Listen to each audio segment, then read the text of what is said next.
స్థానిక శాసనసభ్యులు సోదరుడు జకంపూడి రాజా గారు, వేదిక మీద ఉన్నటువంటి రాజమండ్రి పార్లమెంట్ అభ్యర్థి అయినటువంటి పెద్దలు డాక్టర్ గారు, గౌరవ ప్రజాప్రతినిధులు, రాజానగరం నియోజకవర్గం నుంచి విచ్చేసినటువంటి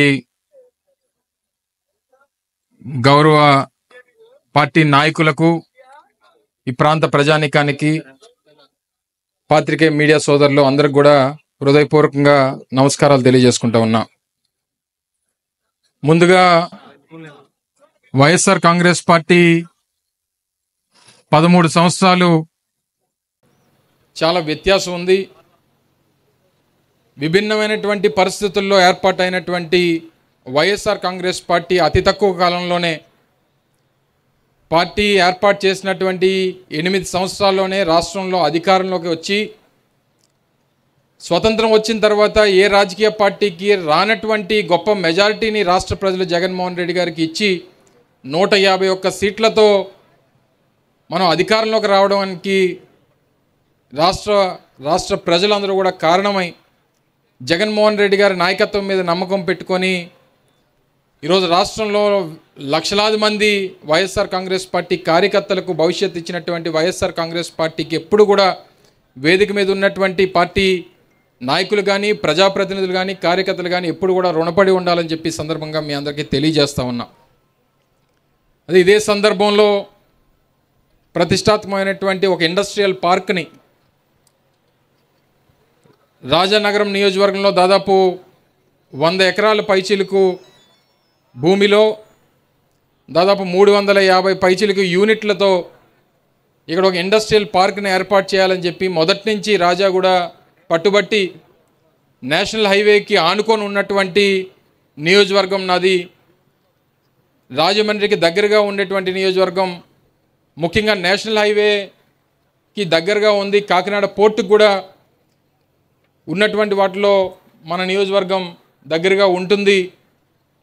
ఇక్కడ ఒక ఇండస్ట్రియల్ పార్క్, ఎంఎస్ఎంఈ ఇండస్ట్రియల్ పార్క్ని ఒకటి ప్రాంతానికి ఇస్తే మా ప్రాంతంలో ఉపాధి కల్పించేటువంటి కార్యక్రమం జరుగుతుందని చెప్పి మొదటి నుంచి ముఖ్యమంత్రి జగన్మోహన్ రెడ్డి గారిని వారు కోరడం, నేను పరిశ్రమల శాఖ మంత్రిగా బాధ్యతలు తీసుకున్న దగ్గర నుంచి ఎప్పటికప్పుడు తాను వెంటపడి మరీ తప్పకుండా ఇక్కడ ఇండస్ట్రియల్ పార్క్ ఏర్పాటుకి, దానికి కావాల్సినటువంటి ఇన్ఫ్రాస్ట్రక్చర్ డెవలప్మెంట్కి సంబంధించి దాదాపు 20 కోట్ల రూపాయలు పైచీలకు ఖర్చు అవుతుంది, వాటన్నిటికీ కూడా సహకరించాలని చెప్పి తను కోరడం, అవన్నీ కూడా వాస్తవ రూపంలోకి రావడం, ఈరోజు దానికి శంకుస్థాపన కూడా చేసుకునేటువంటి కార్యక్రమానికి రావడం అనేటువంటిది చాలా అదృష్టంగా భావిస్తూ ఉన్నా. తప్పకుండా రానటువంటి కాలంలో ఈ ఇండస్ట్రియల్ పార్క్ ద్వారా కనీసం, ఎందుకంటే ఎంఎస్ఎంఈ సెక్టర్ అంటే ఉపాధిని ఎక్కువగా కల్పించేటువంటి అవకాశం ఉన్నటువంటి సెక్టర్ ఇది. సో తప్పకుండా రేపు ఈ 350 యూనిట్లు అలాట్మెంట్స్ జరిగి ఇక్కడ పరిశ్రమలు, కుటీర పరిశ్రమలు అన్నీ కూడా ఏర్పాటు అయిన తర్వాత ఎలా లేదన్నా ఒక 5,000 మందికి ఇక్కడ ఉపాధి కల్పించేటువంటి కార్యక్రమం జరుగుతుందనేటువంటి విషయాన్ని కూడా ఈ సందర్భంగా తెలియజేస్తూ ఉన్నా. కేవలం ఇక్కడ ఈ పరిశ్రమలు ఏర్పాటు అవ్వడం వల్ల, ఇక్కడ ఒక ఇండస్ట్రియల్ పార్క్ రావడం వల్ల ఈ ప్రాంత అభివృద్ధే కాదు, ఈ ప్రాంతంతో పాటు పరిసర ప్రాంతాల్లో ఉన్నటువంటి గ్రామాల తాలూకా భవిష్యత్తు కూడా మారుతుంది అనేటువంటి విషయాన్ని కూడా దయచేసి మిమ్మల్ని అందరినీ కూడా గమనించమని చెప్పి కోరుతా ఉన్నా. ఎందుకంటే నాకు తెలిసి చాలామంది శాసనసభ్యులు చూసాం, చాలామంది నాయకుల్ని, ప్రజాప్రతినిధుల్ని చూసాం. ఆ రాజాలాగా నిత్యం 24 గంటలు ప్రజల కోసం కష్టపడేటువంటి నాయకుని నేనైతే ఎక్కడ చూడలేదు. ఎందుకంటే రాజా గారి తండ్రి జక్కంపూడి రామ్మోహన్ రావు గారు, నా తండ్రి గుడివాడ గురునాథరావు గారు ఇద్దరు 89లో ఇద్దరు కలిసి ఎమ్మెల్యేలుగా పనిచేశారు. అప్పుడు కూడా మా తండ్రి గురునాథరావు గారు ఆ రోజు ఉమ్మడి రాష్ట్రంలో టెక్నికల్ ఎడ్యుకేషన్ మినిస్టర్గా పనిచేశారు. సో వారిద్దరూ మేము, ఎందుకంటే ఇద్దరం 2019, 2014 ఎన్నికల్లో అమ్మ విజయలక్ష్మి గారు ఓటంపాలు అయిన తర్వాత రాజా, నేను అనేక సందర్భాల్లో కలిసినప్పుడు అప్పుడు నాన్న రామ్మోహన్ రావు గారు ఇద్దరు కలిసి ఎమ్మెల్యేలు చేశారు. మళ్ళీ మనిద్దరం కలిసి అసెంబ్లీలో ఎట్టి పరిస్థితుల్లో అడుగు పెట్టాలని చెప్పి అనేక సందర్భాల్లో చెప్పాం. ఆ రకంగానే ఇద్దరం కూడా శాసనసభకి వెళ్ళాం. మీ అందరి ఆశీర్వాదంతో ఒక మంచి నాయకుడిని మీరు ఎన్నుకున్నారు. ఈ ప్రాంత అభివృద్ధి కోసం, ఈ ప్రాంత భవిష్యత్తు కోసం తను పడేటువంటి కృషి నిత్యం. ఎందుకంటే నాకు చాలా సందర్భాల్లో రాజా కానీ గణేష్ కానీ ఫోన్ చేస్తారు. ఏ రోజు వ్యక్తిగతమైనటువంటి అవసరాల కోసం ఏ రోజు ఫోన్ చేయలే. విశాఖపట్నం కేజీహెచ్కి ఎవరో పేషెంట్ వచ్చారనో, లేదా ఈ ప్రాంతంలో మా ఆటోనగర్ది కూడా ఏదో ఒక వర్క్, ఆటోనగర్లో ఇన్ఫ్రాస్ట్రక్చర్ రోడ్స్ అక్కడ కాలువలు కావాలని చెప్పి కొన్ని అంశాల మీదో, లేదా ఎవరికైనా చదువుకు సంబంధించినటువంటి అంశాలు ఏదైనా విశాఖపట్నంలో ఉంటే వాటి మీదో, నిత్యం ప్రజా సమస్యల మీద వారు పడేటువంటి తపన, వారి నాయకత్వ లక్షణానికి ఒక గీట్రాయి అనేటువంటి విషయాన్ని కూడా మీ అందరికీ తెలియజేస్తూ ఉన్నా. చాలామంది చాలా నియోజకవర్గాలు ఉంటాయి, కానీ మీ ఎమ్మెల్యే గారి పేరు మీదే నియోజకవర్గం ఉండడం అనేటువంటిది మీ అదృష్టం. మీ ఎమ్మెల్యే గారి పేరు మీద నియోజకవర్గం ఉందంటే ఆయన కోసమే రాసిపెట్టుంది రాజానగరం అనేటువంటి విషయాన్ని గమనించమని చెప్పి కోరుతా ఉన్నా. అంటే ఆ పేరు తప్ప ఇంకో పేరు రావడానికి కూడా లేదు ఇక్కడ రాజానగరంలో. సో ముందుగానే డిసైడ్ అయిపోయి పొత్తుల్లో పోయింది ఆ సీటు కూడా. సో రానటువంటి కాలంలో ఇప్పుడు ఎంత కన్ఫ్యూజన్ అంటే, మనం జగన్మోహన్ రెడ్డి గారు ఒక పక్క గడిచినటువంటి 5 సంవత్సరాల్లో నేను చేసినటువంటి అభివృద్ధి, నేను చేసినటువంటి సంక్షేమం, నేను చేసినటువంటి మంచి, గడిచినటువంటి 5 సంవత్సరాల్లో మా ప్రభుత్వం ద్వారా మీ కుటుంబానికి ఏదన్నా మంచి జరిగితేనే ఓటేయండి అని చెప్పి ఒక పక్క జగన్మోహన్ రెడ్డి గారు చెప్తా ఉంటే, మా పొత్తులు చూసి ఓటేయండి అని చెప్పి చంద్రబాబు నాయుడు చెప్తున్నాడు. ఏం మరి చంద్రబాబు నాయుడు కూడా 14 సంవత్సరాలు ముఖ్యమంత్రి పనిచేశాడు కదా. నేను 14 సంవత్సరాలు ముఖ్యమంత్రిగా పనిచేసినప్పుడు నేను చేసినటువంటి కార్యక్రమాలు చూసి ఓటేయండి అని చెప్పి ఎందుకు అడగలేకపోతున్నాడు అనేటువంటి విషయాన్ని దయచేసి గమనించమని చెప్పి కోరుతా ఉన్నా. మనం 5 ఏళ్లలో మనం చేసినటువంటి అభివృద్ధి సంక్షేమం చూసి ఓటేయమని చెప్పి ఒక పక్క జగన్మోహన్ రెడ్డి గారు చెప్తా ఉంటే, నన్ను పవన్ కళ్యాణ్ని చూసి ఓటేయండి అని చెప్పి చంద్రబాబు నాయుడు చెప్తున్నాడు. మీ ఇద్దరిని చూసి ఓటేయడానికి ఏముంది? ఇప్పుడు మనకంటే రేపు వెళ్ళి గ్రామం తిరిగినప్పుడు చెప్తాం, బాబు మీకు 2 ఓట్లు ఇస్తారు, 2 ఓట్లు కూడా ఒకటి ఎంపీ గారికి ఫ్యాన్ మీద, ఒకటి ఎమ్మెల్యే గారికి ఫ్యాన్ మీద వేయండి అని చెప్తాం. మరి వాళ్ళు ఏం చెప్తారు? ఒక దగ్గర వెళ్ళి పువ్వు గేమ్ అంటారు, ఓ దగ్గర వెళ్ళి గ్లాస్ గేమ్ అంటారు, ఓ దగ్గరికి వెళ్ళి సైకిల్ గేమ్ అంటారు.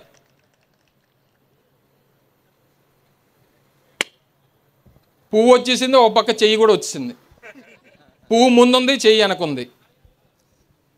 ప్రత్యక్షంగా భారతీయ జనతా పార్టీతో, పరోక్షంగా కాంగ్రెస్ పార్టీతో, ఇన్ని రాజకీయ పార్టీలతో పొత్తులు పెట్టుకొని ఏ సింబల్కి ఓటేయమని చెప్పి అడగాలో కూడా తెలియనటువంటి ఆ పార్టీలకు ఓటేస్తారా? ధైర్యంగా 2 ఓట్లు ఫ్యాన్కి వేయమని చెప్పేటువంటి వైఎస్ఆర్ కాంగ్రెస్ పార్టీకి ఓటేస్తారా? ఒకసారి ప్రజల్ని ఆలోచన చేయమనండి. ఈరోజు ఇంత పెద్ద ఎత్తున సంక్షేమం ఇచ్చి, ఇంత పెద్ద ఎత్తున అభివృద్ధి కార్యక్రమాలు చేసి, ఒక పక్క రాష్ట్ర అభివృద్ధి కోసం తపన పడుతున్నటువంటి జగన్మోహన్ రెడ్డి గారి నాయకత్వం ఒక పక్క ఉంటే, అధికారం కోసం తాపత్రయపడేటువంటి ఇతర రాజకీయ పార్టీలన్నీ ఒక పక్క ఉన్నాయి.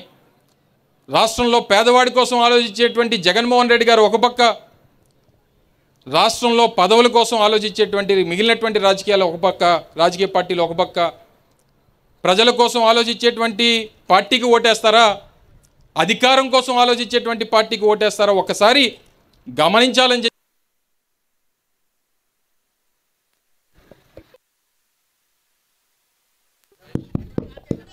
ఒకసారి ఆలోచన చేయమని చెప్పి ప్రజలందరూ కూడా అడగండి.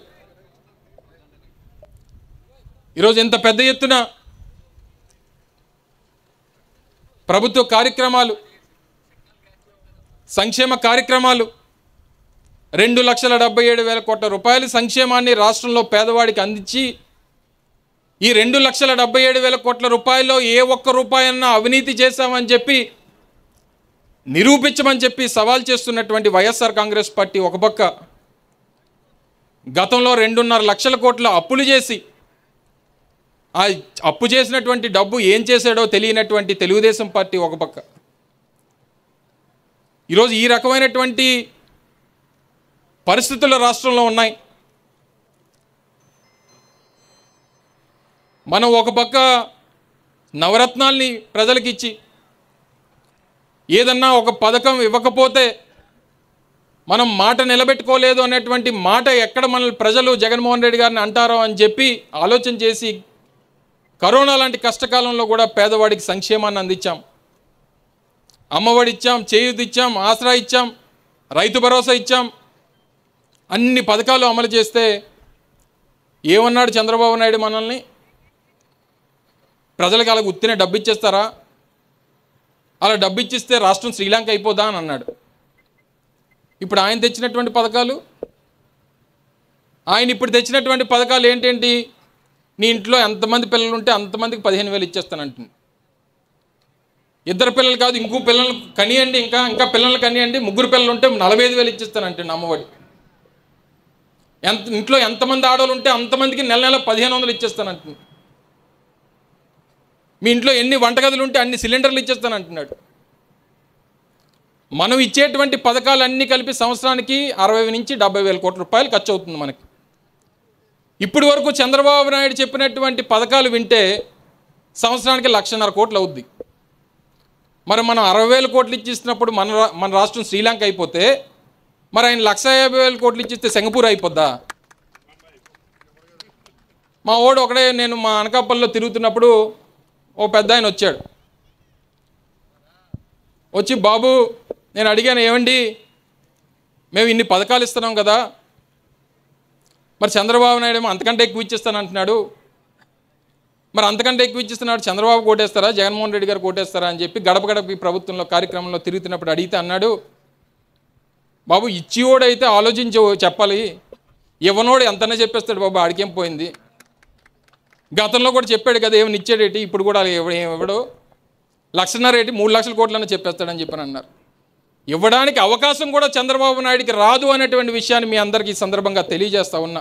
అధికారం వస్తే కదా ఇవ్వాలి, అధికారం రానోడు ఏడిస్తాడు. సో ఇవన్నీ కూడా ప్రజలకి చెప్పాల్సినటువంటి అవసరం.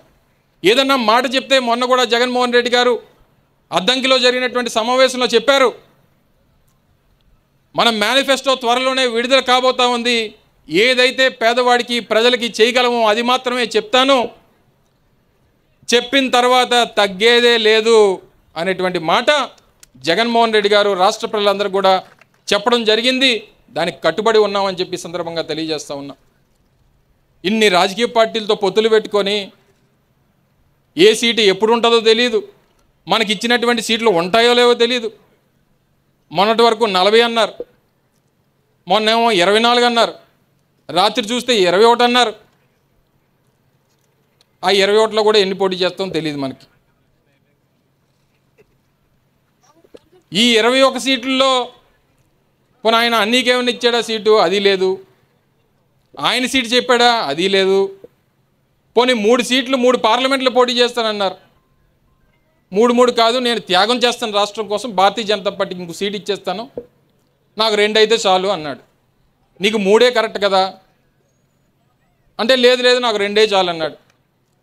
మరి 21 ఎందుకనంటే 2+1 3 లక్కీ నెంబర్ నాది, 3 అయితేనే కరెక్ట్, అందుకనే 21 అని అన్నాడు. ఈ 21లో మాది తెనాలే మీది తెనాలి అనుకొని తెనాలి సీట్ ఇచ్చాడు నాదెండ్ల మనోహర్కి.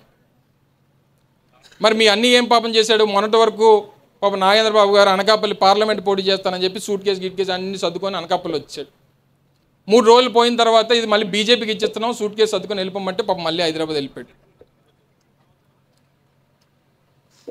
ఇప్పుడు పొత్తులు పెట్టుకోవడానికి ఎన్ని రాజకీయ పార్టీలు? నాకు తెలిసి బహుశా ఆంధ్రప్రదేశ్ రాష్ట్రంలో ఇప్పుడు ఉన్నటువంటి మన వైఎస్ఆర్ కాంగ్రెస్ పార్టీతో తప్పితే రాష్ట్రంలో ఉన్నటువంటి అన్ని రాజకీయ పార్టీలతో పొత్తులు పెట్టుకున్నటువంటి ఏకైక నాయకుడు చంద్రబాబు నాయుడు.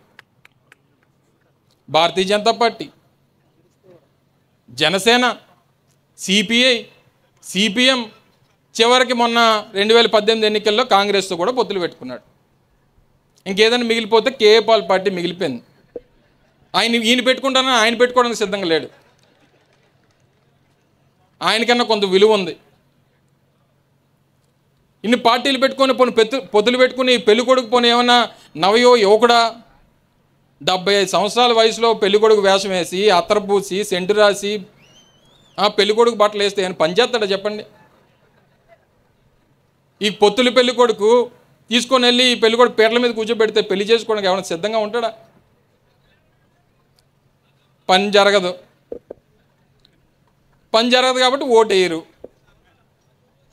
సో ఇవన్నీ కూడా ఎందుకు తాపత్రయం? దేనికి? ప్రజల్ని ఇంకా మళ్ళీ ఇంకోసారి మోసం చేయాలి. నీకు 45 సంవత్సరాల అధికారం, 45 సంవత్సరాలు రాజకీయాలలో ఉండేటువంటి అవకాశం ఇచ్చి 15 సంవత్సరాలు ముఖ్యమంత్రిగా అవకాశం ఇచ్చి ప్రజలకు ఏ రోజు మంచి చేసేటువంటి పరిస్థితి లేకుండా తిరిగి అధికారం కోసం అంతా తాపత్రయపడిపోతూ ఉన్నావే. ఏ రోజన్నా మంచి చేసి ఉంటే సరే, ఆ రోజు మంచి జరిగింది కాబట్టి మాకు ఓటేయండి అని అడిగేటువంటి సాహసం లేదు.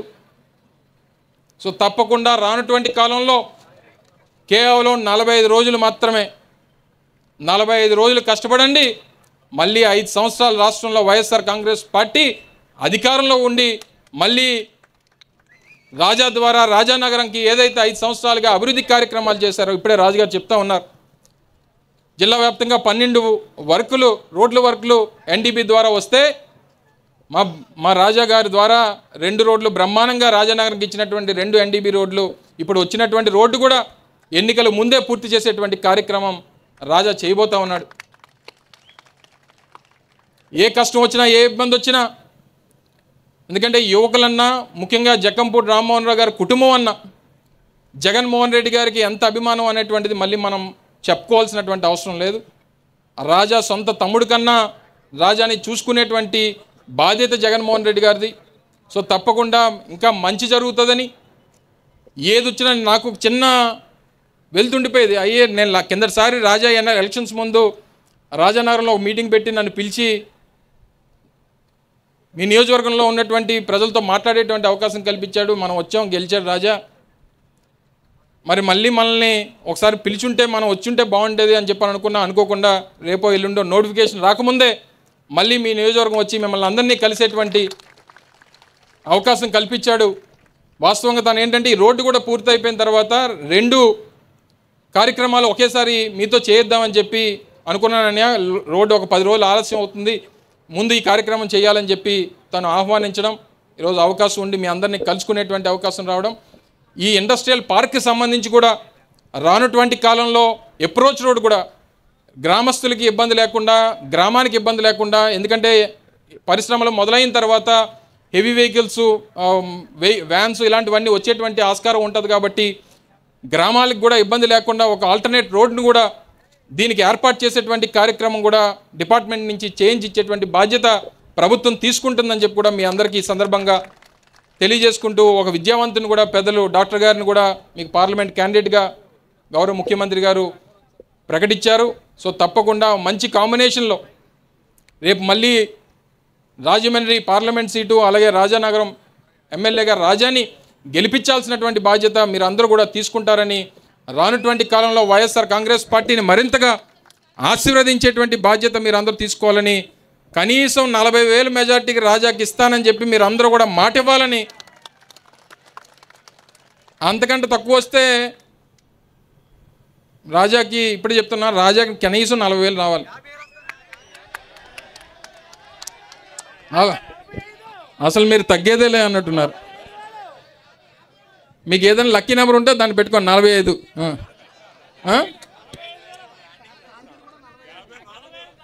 45 టార్గెట్ అన్నాడు. ఇక చూడ ఒప్పుకోవట్లేదు, ఇదే వేలం పాటలో నడుస్తుంది ఇక్కడంతా. సో తప్పకుండా మళ్ళీ రాజాని గెలిపించి జగన్మోహన్ రెడ్డి గారి పక్కన కూర్చోబెట్టేటువంటి బాధ్యత మీరందరూ కూడా దయచేసి తీసుకోవాలని చెప్పి, ఒక్క నెల రోజులు 40 రోజులు కష్టపడండి. మళ్ళీ మంచి భవిష్యత్తు రాష్ట్రానికి ఉంటుందని, గొప్ప విద్యావంతులైనటువంటి డాక్టర్ గారిని పార్లమెంట్ పంపిస్తే ఈ ప్రాంత సమస్యల గురించి కూడా మాట్లాడేటువంటి అవకాశం ఈ రాష్ట్రం తరపున ఇచ్చేటువంటి బాధ్యత కూడా మీరు అందరూ తీసుకుంటారని చెప్పి సందర్భంగా తెలియజేసుకుంటూ, మరొకసారి ఈ మంచి కార్యక్రమంలో పాల్గొనేటువంటి అవకాశం కల్పించినటువంటి నా సోదరు రాజాకి, గణేష్కి అందరికి కూడా హృదయపూర్వకంగా కృతజ్ఞతలు, ధన్యవాదాలు తెలియజేసుకుంటూ, సాదరంగా స్వాగతించినటువంటి పెద్దలందరికీ కూడా కృతజ్ఞతలు, ధన్యవాదాలు తెలియజేసుకుంటూ సెలవు తీసుకుంటూ ఉన్నాం.